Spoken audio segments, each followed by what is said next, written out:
makan ini. Saya gak tahu. Tolong. Oh gini. Okay, this is it. This was a story about me. So I know I've never made a video about myself. Well, this video I'm gonna tell a little bit more about myself. So starting off with, who am I? Well, my real name is Marissa Nicole Garcia, and it changed to Marissa Nicole Iskander when I got married. I got married in the US and my husband is Indonesian, so I took his last name. And people were asking, what is my race? So I am Latin American. And some examples of Latin American are Selena Gomez, Demi Lovato, Eva Mendes, Sofia Vergara, Thalia, Jennifer Lopez. Those are just some of the examples. How did I meet my husband? Yeah, I met him in America. So we met as friends through mutual friends, and we were friends for a while. I would say a year and a half, and then we started to date. And actually, funny thing is, we were actually best friends before. Time went by and we built a different kind of relationship, and before we knew it, we were boyfriend and girlfriend. And funny thing is, actually, I met him when I was in high school, my senior year. And he was actually my prom date, my senior year. Yeah, my prom date. And after that night, actually, something changed. And yeah, our status changed. We went from best friends to boyfriend and girlfriend, and we were dating for about a good year, and then we got engaged and married. We lived in the United States as a married couple for about 5 years, and then we moved to Indonesia. How did I feel when I moved to Indonesia, and why did I move to Indonesia? The reason why I moved to Indonesia is because I moved here with my husband to help take care of his elder parents. And there was 2 words that I felt deep, like truly, emotion, the true emotion. One was I was scared, and another word is excited.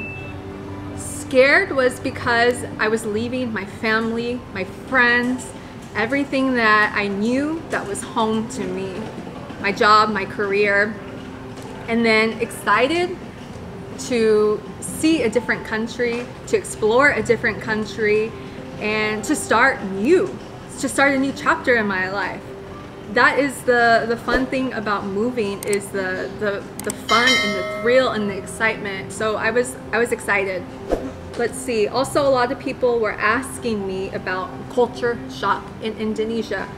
Culture shock to me, I wouldn't say it's like bizarre or extreme, but I can say it's different than US. One thing I immediately noticed coming from the airport, as soon as you step out into Indonesian soil, the humidity is like, woo, it is humid. It's not really culture shock, I would say it's different, something different than the US, America. The humidity is on a whole nother level here, and it's really hot. And then when I got into the car to go to my husband's parents for the first time, all I saw was like motors everywhere, motorcycles. I was like, wow, there's so many motorcycles here in Indonesia. In the United States, you do not see that many motorcycles. Like, I mean, people do it for like a hobby and ride, but not as like what you would see in Indonesia. So I was like shocked. I told my husband, I was like, why is there so many motorcycles? Like, this is like a different scene that I've never seen. I've never traveled to Southeast Asia before. So I was really shocked. And then traffic. Traffic is like to another level here in Indonesia. When I first moved here to Indonesia, my first week to be exact, how I felt was I still felt very homesick. So I really didn't get to take in and to embrace everything around me. It was my first time being away from my family, my friends, everything that I knew. I never traveled abroad. I didn't know anything about Indonesia other than my husband was from there. And nobody knew, to be exact. And then that is also why I started YouTube, or how I got to YouTube. How did I start YouTube? Well, actually, I didn't start it right away. When I moved to Indonesia, I started to make videos on Facebook to share with my family and friends about how Indonesia was like, the culture, the travel, the culinary. And the reason I wanted to do that was because my family, my friends, they didn't know anything about Indonesia, where it was at, how it looked like.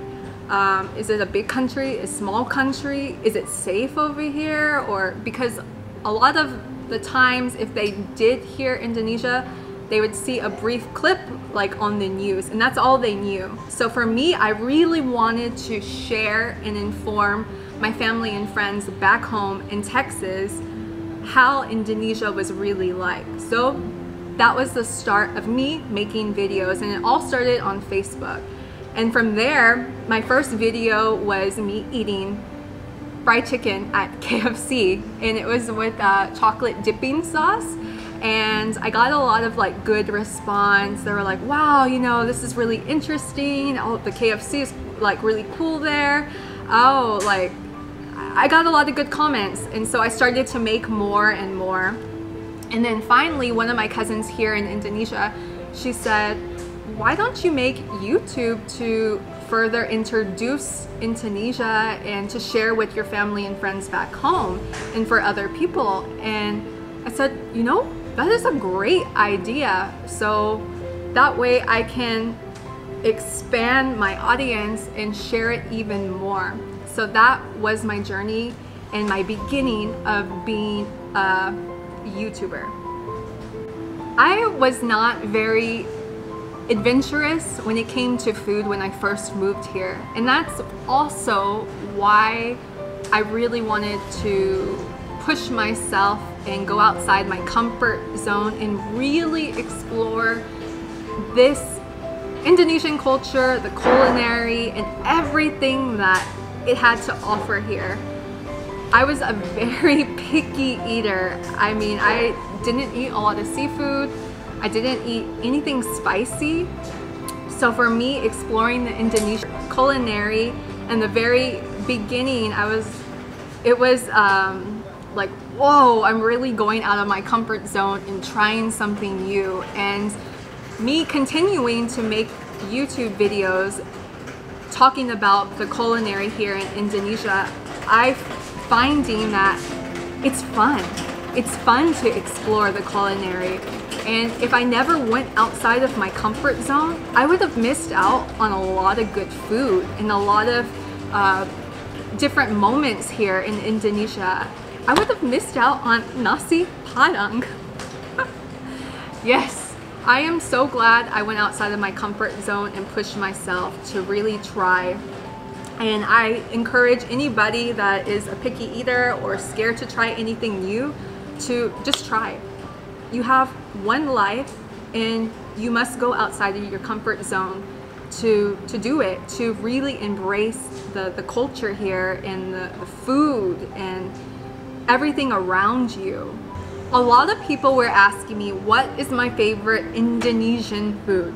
Well, to be exact, I can't answer that because I haven't tried all Indonesian food, and there is a couple of foods that I really love and I really enjoy, but I can't say they're my favorite because I haven't explored all the Indonesian culinary, and I don't know when I can because there's so many different provinces in Indonesia and cities that specialize in Indonesian food, and I have so much exploring to do.